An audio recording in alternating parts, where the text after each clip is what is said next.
Hello everybody. So today's video is about data or leads. If we're going off market, we need some, right? We need to know who we're going to be calling, sending a letter to, emailing, whatever. We need some business names. We need the names of the owner. We need their contact details. So where do we get the information from? There's several ways we can get it. So we could buy it, we can subscribe to it, or we can actually scrape it. So buy it might mean we go on one of the gig worker websites like Fiverr.com or Upwork, and we find someone on there who is they call them data broker.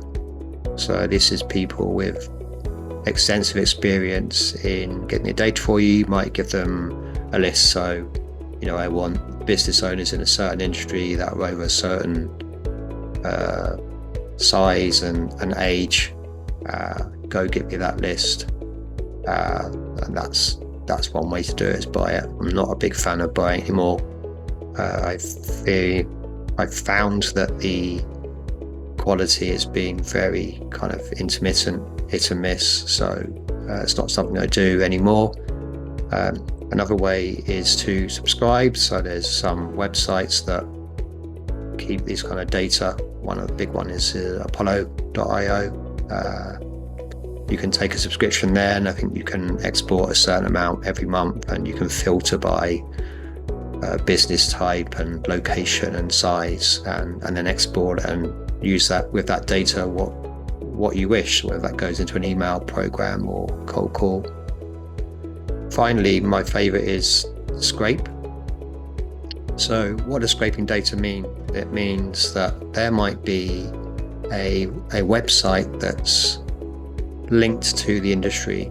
So it might be, maybe it's a governing body and it has a list of businesses that fall underneath it or within that one industry. You can scrape that data from there.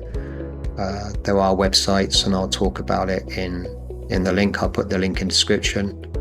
That will scrape various websites for you. They can scrape everything from yellow pages to business directories. Personally, I find that's the best data at the moment is coming through scrapes. And if you're looking at Apollo, I can give you a cheap version of that as well. I'll put a link to that within my link page.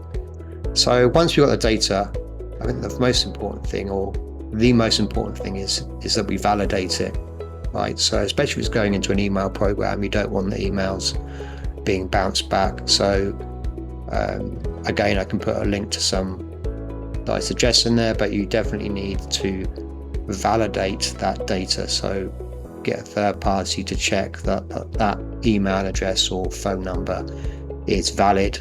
And the other thing we can do is enrich that data. Again, you can go on a gig worker website like Fiverr.com and pay someone to enrich the data. And what does that mean? It might mean that you've got the company's name and address and the owner and the main phone number. You might want the cell phone or mobile phone number of the owner. They can find out all that kind of stuff for you. So yeah, that's data.